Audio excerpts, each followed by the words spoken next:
mampu untuk menunaikan. Jadi maksud apa di sini? Yang menunda-nunda pembayaran utang yang bagi yang mampu untuk membayar. Itu zulmun. Kata-kata zulmun, dolim, yang menunjukkan keharaman. Jadi orang yang utang, apalagi kemarin sudah kita bahas ya, niatnya tidak bayar, tambah, Allah binasakan dia. Man akhadha amwalan nas yuridu adaaha adallahu alaih. Siapa orang yang ngambil hartanya manusia untuk dikembalikan, yakni pinjam untuk niatnya dibayar, maka Allah akan bantu. Allah akan bantu untuk memudahkannya dalam membayar hutang. Maka terkadang ikhwan, ada orang sulit bayar hutang karena memang niatnya sudah tidak benar. Niat Allah mudahkan. Namun man akhadha amwalan nas yuridu atlaqahullah alaih. Namun siapa orang yang ngambil harta orang, pinjam duit orang, tujuannya untuk membinasakan, yakni memang niat tidak bayar, Allah yang binasakan, waliyadzubillah. Ya. Dan juga kita utang itu tidak diperbolehkan bermudah-mudah, karena banyak Nabi aja berlindung dari dosa dan utang. Allahumma inni a'udzubika minal ma'sami wal maghram. Ya Allah, aku berlindung kepada Engkau dari dosa dan utang. Kata ulama digandengkan dosa dan utang, menunjukkan utang itu tercela. Nafsul mu'min mu'alaqatun bi daini hatta yuqda anhu. Jiwa seorang mukmin terhalang, tergantung, yang tidak bisa masuk surga dengan sebab utang sehingga dilunaskan. Dan ini banyak bermasalah ikhwan, hatta termasuk ikhwan-ikhwan yang ngaku sudah ngaji, bahkan hatta ustadznya sendiri yang mengaku ustadznya suka ada masalah dengan masalah utang nih. Kita juga suka dengar ini masalah ikhwan. Jadi seseorang, antum ingin mengecek kebaikannya seseorang saat muamalah seperti ini loh. Saat muamalah uang, urusan uang sudah bahaya. Sampai ini ada kasus sekarang malah dituntut ke kepolisian lewat masalah utang tuh utang intinya awalnya. Taib. Berarti kalau melambatkan karena tidak mampu, ya, karena memang tidak mampu, maka dianjurkan bagi yang memberi utangan pinjaman maka untuk menangguhkan. Dan ini merupakan akhlak yang baik, sebagaimana kata Allah dalam surah Al-Baqarah 280 dalilnya. Wa in kana dzu usratin fanadhiratun ila maisarah. Kalau dia memiliki kesulitan untuk bayar, maka tangguhkanlah kepada kelapangan yang dia mampu, atau sampai ke dia mampu. Ya, ini kata Imam Ibnu Katsir, maksud ayat ini apa? Perintah untuk sabar menghadapi orang yang memang sulit, yang la yazid wafaan, yang tidak mampu untuk bayar. Tidak harus dibebaskan, ya syukur-syukur dibebaskan ikhwan. Dan ini kalau akad qard ya, utang yang memang dasarnya apa? Dasarnya al-irfaq. Irfaq itu dasarnya kasih sayang, ihsan.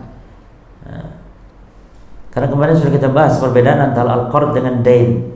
Kalau dain lebih luas, bisa dasarnya karena jual beli, ya, jual beli, atau dasarnya karena memang masalah jamin menjamin. Mungkin orang merusakkan barangnya orang sehingga harus membanti, maka jaminan ini juga utang berarti.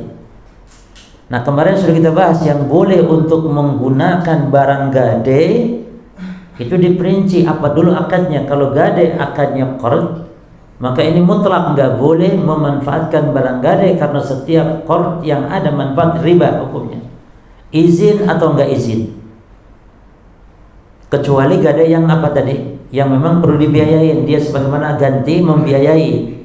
Boleh sekedar. Seperti misalnya gadenya tuh hewan ternak yang dia harus memberi makan, boleh diambil susunya saja sesuai dengan sesuai dengan biaya yang dia telah keluarkan. Kalau di kampung biasanya pinjem duit. Tapi yang kedua dulu, kalau gade karena den, utang yang dia bukan qard ya. Mungkin si fulan begini, si fulan memecahkan kaca rumah, lalu harus ganti uang sekitar misalnya biaya kaca 1 juta rupiah. Dia belum punya uangnya, berarti namanya apa? Utang. Lalu dia gadaikan, ya sementara jaminan nih, pegang apa misalnya jam tangan atau apa. Maka jam tangan ini boleh nggak dipakai? Nah kalau yang gade seperti ini, kalau ada izin boleh. Ini jam tangan antum pakai bebas. Nah, boleh antum pakai, manfaatkan. Tapi kalau memang dilarang, ya dilarang. Jadi kalau ini diizinkan boleh. Tapi kalau yang qard tadi izin, dah izin, diizinkan nggak diizinkan nggak boleh. Nah sekarang contoh di kampung-kampung banyak kasus ikhwan. Pinjam uang 10 juta, lalu dia jaminannya gade sawah. Nah sawahnya digarap boleh tidak?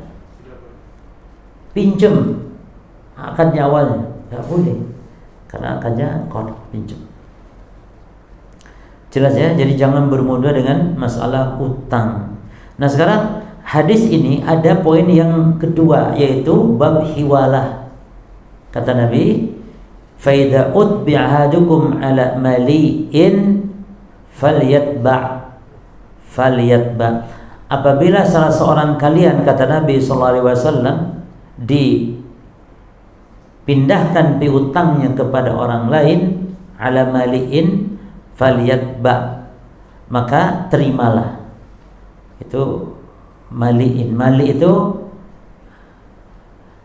apa namanya? Artinya mampu, orang yang mampu. Apalagi ikhwan, kalau utang seperti ini juga terkadang ketika dia mungkin orang luar kota, luar jauh ya, utang piutang, lalu ya sudah, ini saya pindahkan jadi utang saya ke si fulan, nanti antum nagih sama si fulan karena dia di sini, sementara anak jauh. Kalau zaman dulu begitu, sekarang tinggal transfer juga kan ya, walaupun jarak tidak memisahkan sekarang. Al-muhim, ini juga saling menguntungkan, bisa jadi untuk kelancaran dan yang semisal. Maka ini harus menerima, falyatba', kata Nabi ya. Fa idza utbi'a ahadukum ala mali'in falyatba', wa fi riwayah wa man uhila ala mali'in falyatba' ya. Jadi mali itu, mali artinya mampu, orang yang mampu bayar ya. Dari kata apa? Dari kata milik yang penuh, orang yang mampu. Taib. Nah, kita ambil faedah dari separuh hadis ini tentang tahwil. Apa tahwil? Atau al-intiqal ya. Al-hiwalah ini babnya. Hadis ini membahas tentang al-hiwalah, yang secara bahasa artinya memindahkan atau pemindahan. Namun secara istilah yang dimaksud dengan al-hiwalah adalah naqlu dain, memindahkan utang, min zimmati syakhsin, dari tanggungan seseorang, ila zimmati syakhsin akhar, kepada tanggungan orang lain atau yang lain.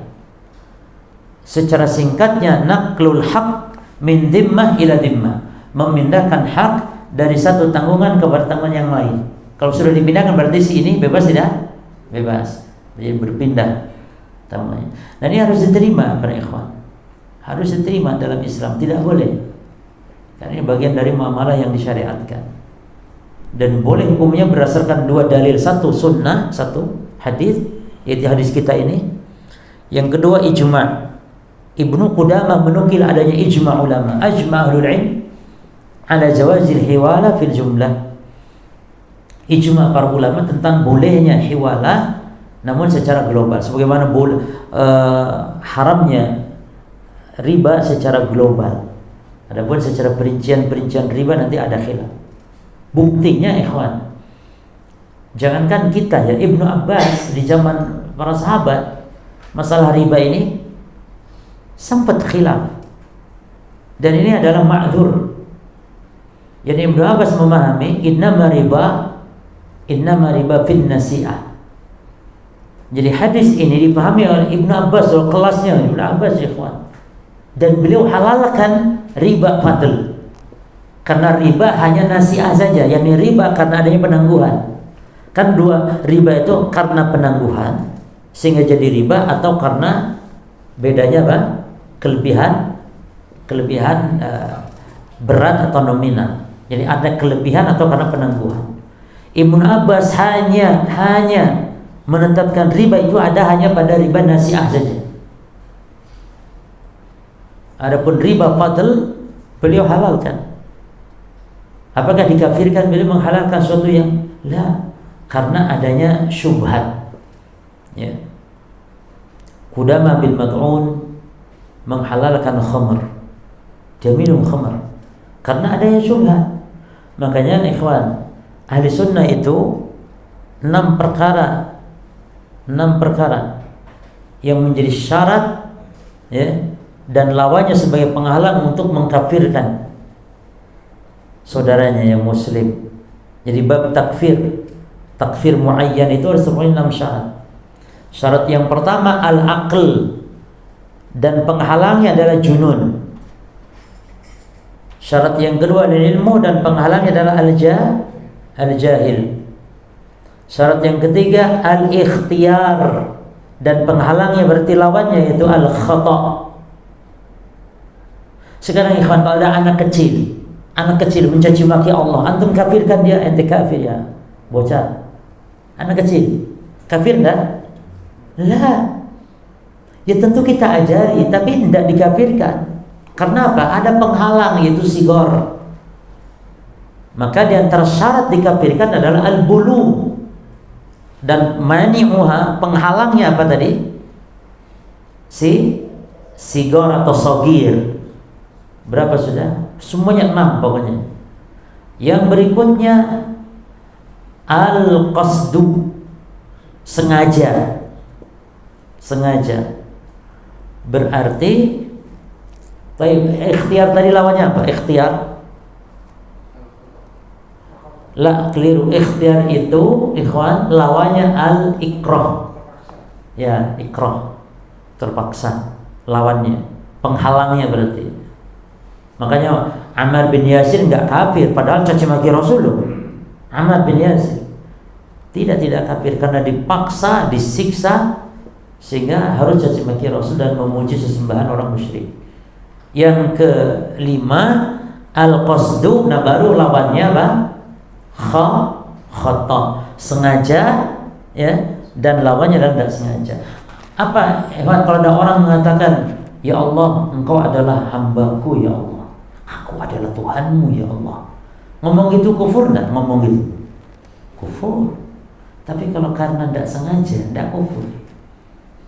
Tahu kisah itu kan, Pak?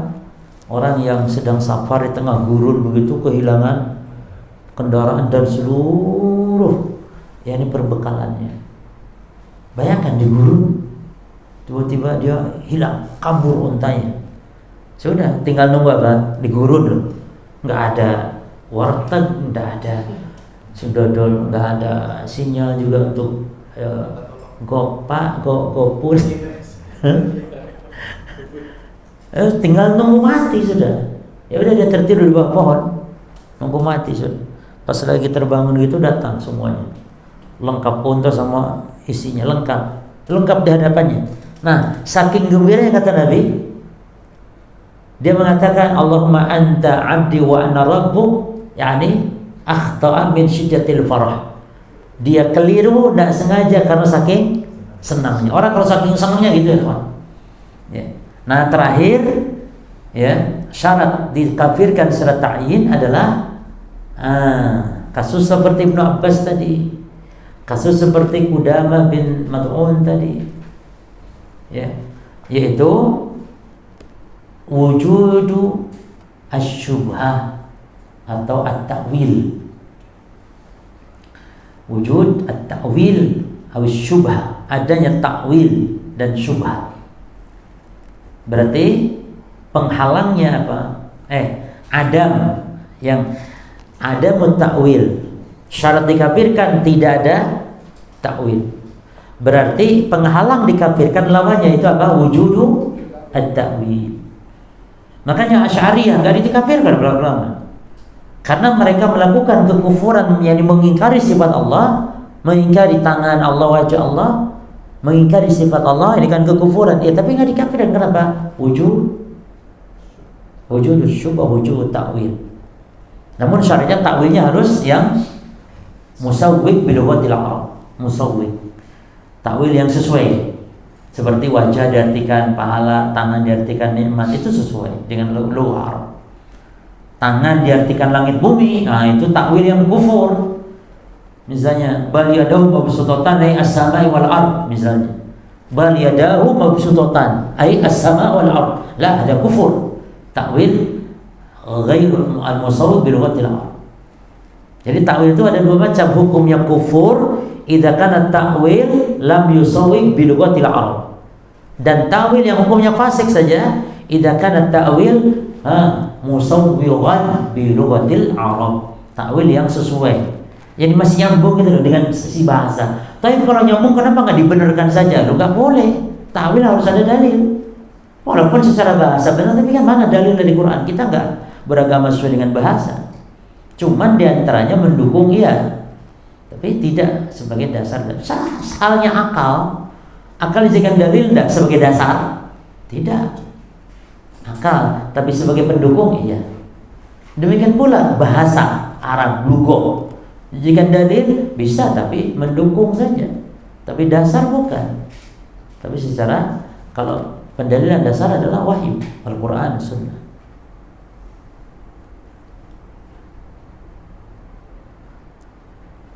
Tapi masuk hadis berikutnya, ikhwan. Qala al-mu'allif rahimahullah an Abi Hurairah radhiyallahu anhu qala Rasulullah sallallahu alaihi wasallam atau qala sami'tu Nabiyya sallallahu alaihi wasallam yaqul. Abu Hurairah mengatakan Rasulullah SAW telah bersabda, atau dia berkata, aku telah mendengar Nabi sallallahu alaihi wasallam bersabda, man adraka malahu, barang siapa yang mendapati hartanya, bi ainihi, yang harta itu miliknya. Jadi bi ainihi, BN itu memang harta dia gitu, bukan berubah menjadi harta orang lain ya. Paham ya? Memang harta dia. Karena bisa jadi barang itu banyak, tapi yang ini memang barang dia. Itu di orang lain, inda rajul aw insan, di orang lain atau di seseorang qad aflas, yang telah bangkrut. Misalnya antum nitip jual kepada si fulan, gitu, dan si fulan ini bangkrut, dan barang antum di situ memang jenisnya elektronik, misalnya HP misalnya, orangnya bangkrut. Maka kalau HP itu memang milik antum, maka antum yang lebih berhak daripada orang lain. Maksudnya kan orang-orang juga pada banyak tunggakan dia kan ke orang kan, karena sudah bangkrut kan. Lalu orang main ngambil barang itu tidak boleh, kawan. Main jabel barang orang yang sudah bangkrut nggak boleh sembarangan, tapi harus barang siapa? Barang kita aja. Kalau punya barang orang lain tidak boleh. Sampai gitu dalam Islam. Kalau dianya bangkrut ya, dia bangkrut. Qad aflas, yakni telah bangkrut, fahuwa ahaqqu bihi min ghairihi, maka dia lebih berhak daripada orang lain karena ini miliknya. Apapun terserah antum, contohnya entah kendaraan kah, entah elektronik kah, atau apa bentuknya, pakaian misalnya. Ya. Baik. Hadis ini menunjukkan apa? Bahwa Nabi mengkabarkan bahwa orang yang menjual barang kepada orang lain dengan cara kontan enggak, dengan cara muajjal atau titip jual. Kan gitu biasa sekarang kan, cuma sembako biasanya kan titip jual. Lalu orangnya bangkrut misalnya, ya. Dan barang itu kalau ini pun gak akan mencukupi gitu. Bangkrut sudah, barang habis, barang. Cuman ada beberapa yang tersisa barang-barang itu. Nah, barang-barang ini milik siapa? Kan yang utang banyak, ikhwan. Iya toh? Maksudnya yang utang yang mengutangkan banyak tuh coba. Nah, barang yang ada di situ, di toko itu yang tersisa, yang berhak siapa? Yang punya barang. Jadi kita harus adil. Antum kalau sudah ngaji ini itu nggak berani. Tapi orang lain, oh, pokoknya ono sing apa sing ono wis jabelen ae. Duduk wae mau apa sing penting kan desa aja utang. Padahal ada aturannya. Baik. Memang dalam masalah ini ada khilaf para ulama kepada dua pendapat.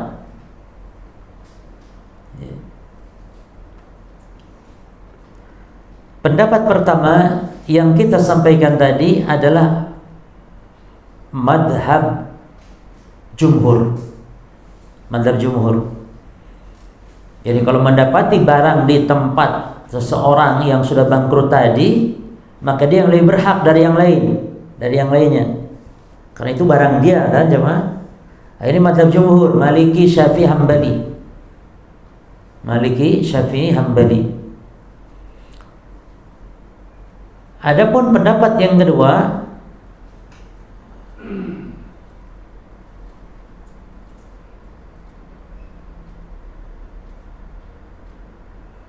menurut madhab Hanafi, namun ini pendapat lemah, ya. Yang roji madhab jumhur tadi. Kalau menurut madhab Hanafi, tidak berhak untuk mengambil apapun, ya. Tapi dia adalah milik si mana tadi? Milik orang tersebut. Maksudnya si pedagang, jangan diambil barang. Ya. Nah, lakin hadal qaul dhaifun, ya, bertentangan dengan nas sebagaimana dalam hadis. Dan biasanya gitu kalau mazhab Hanafi biasanya, ya, karena kehati-hatian maka disebut mazhab Hanafi, mazhab ini mazhab ashabur ra'i. Mazhab yang banyak menggunakan kias katanya. Sebagian ikhwan, sebagian kita menyangka karena Abu Hanifah ini kurang ilmu hadisnya. Lah, di antara faktornya ikhwan, Irak itu tempat Imam Abu Hanifah itu banyak fitnah dulu tentang hadis. Jadi ribuan hadis, jutaan hadis bisa dibuat. Jadi semacam ada gudang hadis palsu. Sehingga Imam Abu Hanifah ini hati-hati. Sehingga belum berpikir, cuman kan dengan kias, banyak kias akhirnya. Jadi saking kehadiran banyak menolak hadis. Gitu. Ujung-ujungnya berarti menunjukkan lemah, cuma ya kan?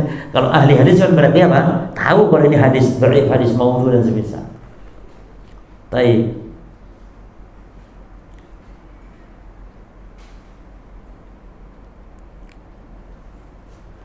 Kemudian hadis ini menunjukkan apa? Bahwa taqdimu sahibis sil'ah ala ghairihi itu bersyarat. Mendahulukan yang punya barang yang lebih berhak atas yang lain yang tidak punya barang, ya, yang bukan haknya. Tentu dengan syarat. Syaratnya apa? Syaratnya an yajida malahu bi'ainihi. Memang dia dapati barang itu barang punya dia walaupun mungkin sama merek. Sama mereknya. Sama merek. Tapi betul enggak yang punya ini punya dia gitu? Tipenya harus yang punya dia, itu apa maksudnya? Harus pastikan. Yani lam yataghayyar wa lam yatabaddal. Jadi jangan yang ganti merek lain. Ya, kalau pakaian atau kalau apa.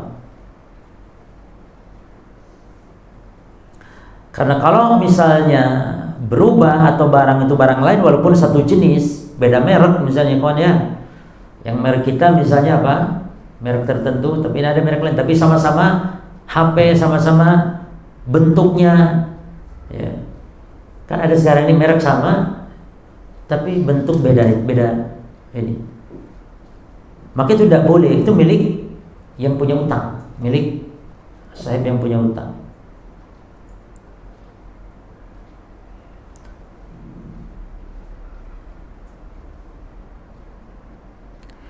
Atau kalau hewan, ya kawan.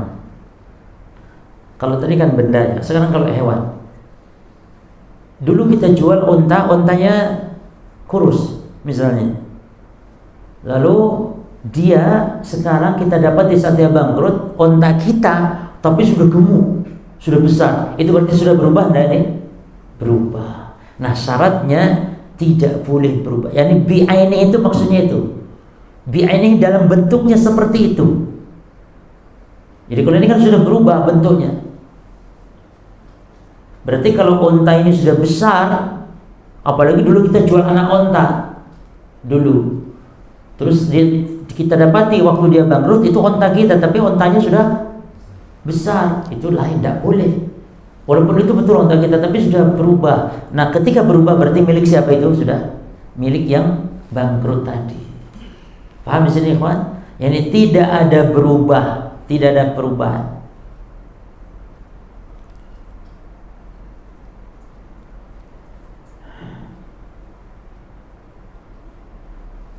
Atau misalnya barang itu sudah sebagian dibayar, si barang jenis ini sudah sebagian, maka itu pun tidak boleh, ya, tidak boleh. Tapi kalau sudah sebagian dibayar, maka tinggal antum minta sisanya, tidak boleh diambil barangnya. Jadi ini ada beberapa kriteria atau beberapa syarat.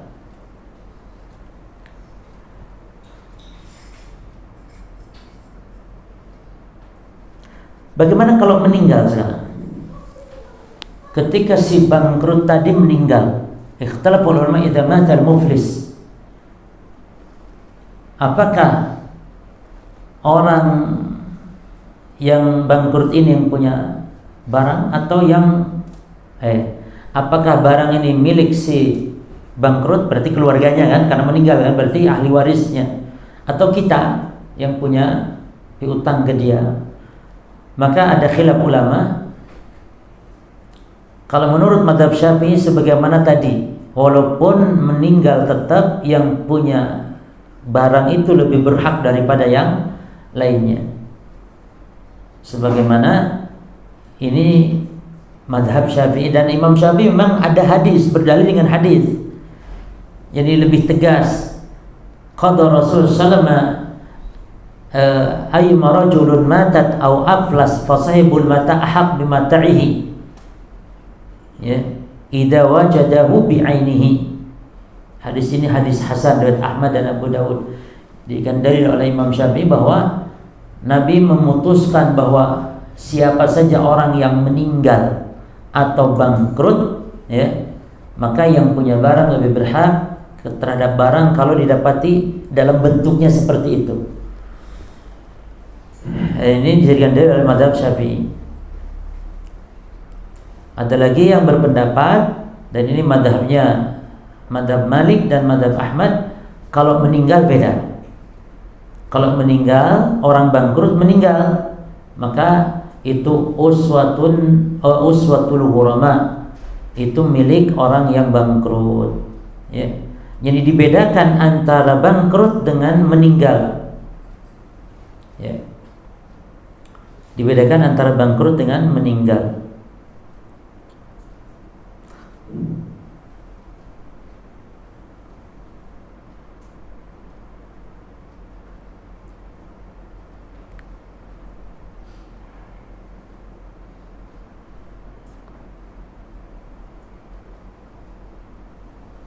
Tambah satu syuf'ah, ya, tambah satu syuf'ah.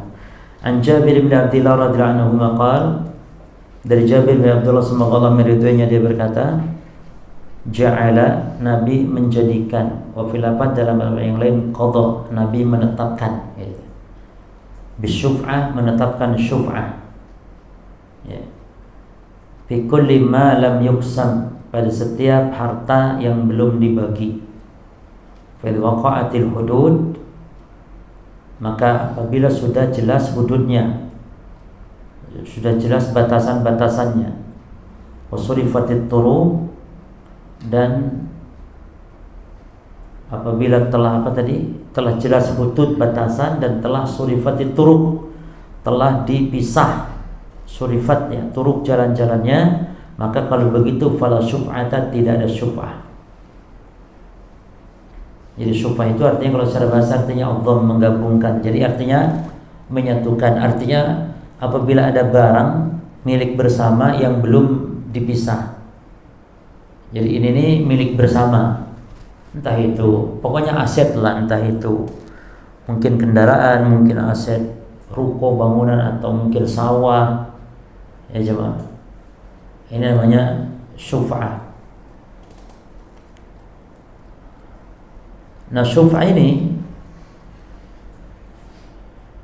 ini Nabi menetapkan kalau belum dibatasi, belum dipisah, dibagi-bagi, ya berarti berlaku hukum syuf'ah. Artinya kalau salah satu mau menjual, maka dia yang lebih berhak.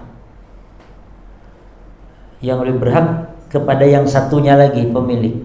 Misalnya antum dulu berdua membeli sebuah tanah, milik berdua, dan belum dibatasi, jadi milik berdua sudah. Terus antum butuh duit yang satu, si A butuh duit sehingga mau dijual. Nah, ini harus ditransaksikan tuh sama temannya ini, nggak boleh kepada yang lain, harus kepada dia. Nah, masalah harga disesuaikan dengan adat, maka berapa pasarannya. Karena bisa jadi waktu beli murah, ikhwan. Nah, apalagi tanah ya, beli biasanya murah, nanti setahun 2 tahun naik dah, naik. Nah, nanti dibagi 2 separuh, nah tinggal separuhnya itu dibayar gitu. Berapa harga pasarannya? Ya. Seperti motor atau kendaraan diojekkan misalnya, atau kendaraan ditaksikan ya, atau kendaraan milik berdua kan baru beli sekian, tapi sudah lama ini kan bisa harganya turun. Berapa turunnya? Nah, itu nanti kalau mau dijual sepihaknya, sebelahnya jual kepada yang temannya ini, tidak boleh kepada orang lain ya. Kecuali kalau memang ini sudah dipisah, itu bebas dia mau jual, tidak harus ke dia karena sudah dipisah, bebas dia mau jual ke siapapun. Cuman adab tetap kepada tetangga lebih lebih berhak. Tapi tidak seperti hak syuf'ah. Kalau syuf'ah memang tidak boleh, haram hukumnya ya. Dan hikmah adanya syuf'ah adalah untuk supaya tidak memudaratkan kepada salah satu pemilik gitu. Salah satu pemilik.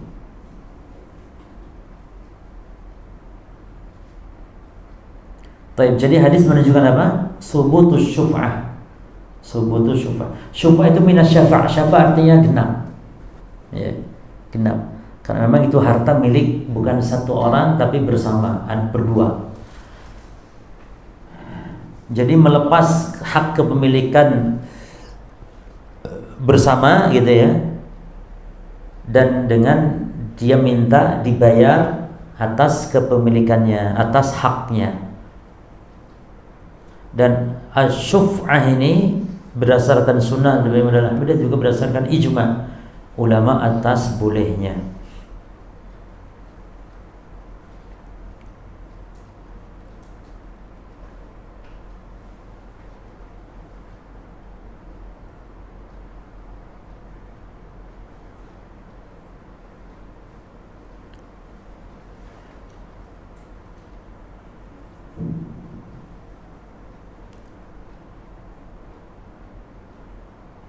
Baik, apakah berlaku hukum syuf'ah bagi tetangga, ikhwan, ketika sudah dipisah?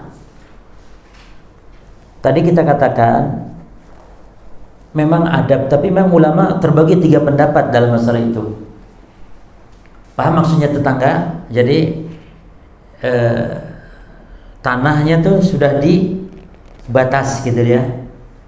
Sudah jelas kepemilikan si A, si B. Tadinya mungkin bersama, tapi sudah dipisah. Itu sudah tidak masalah. Tinggal berarti namanya bukan satu kepemilikan, tapi bertetangga hukumnya.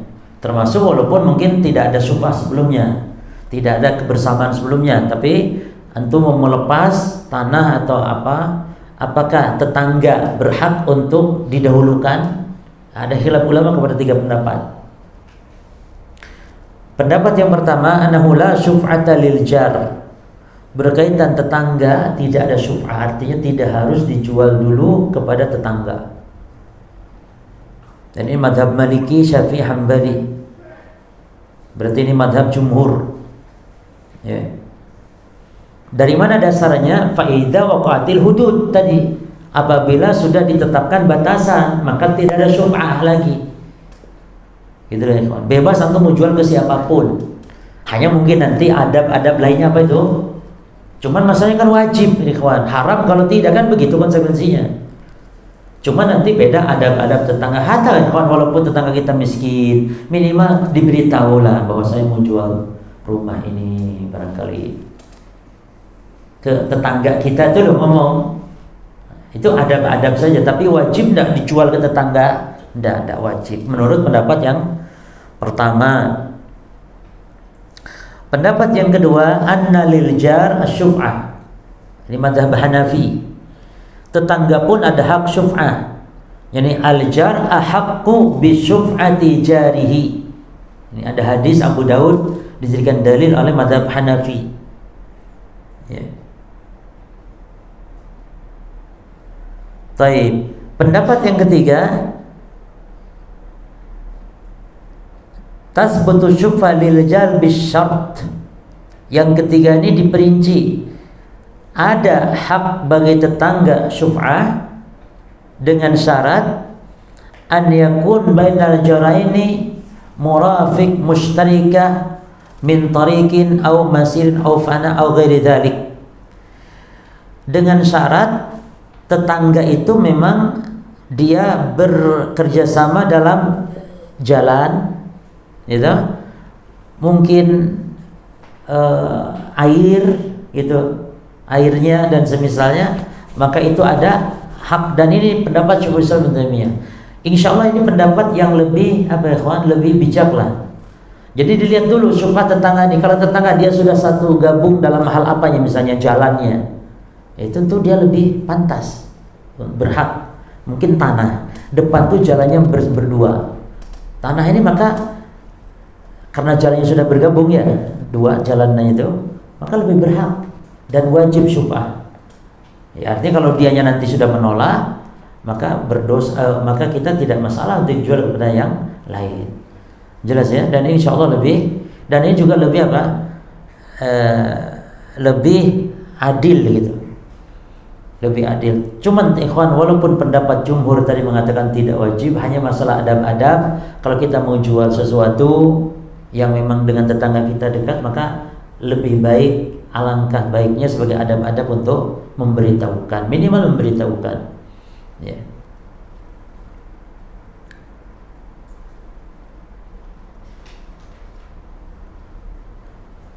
Baik, naktabi ila hadzal qadar. Insyaallah kita lanjutkan poin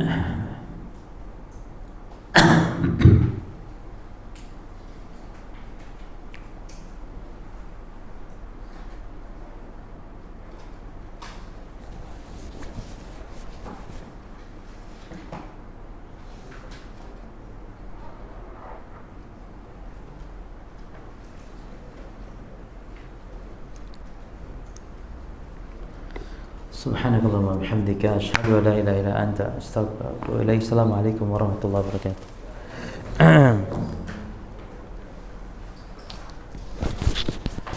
Gimana manasik jadi? Baik.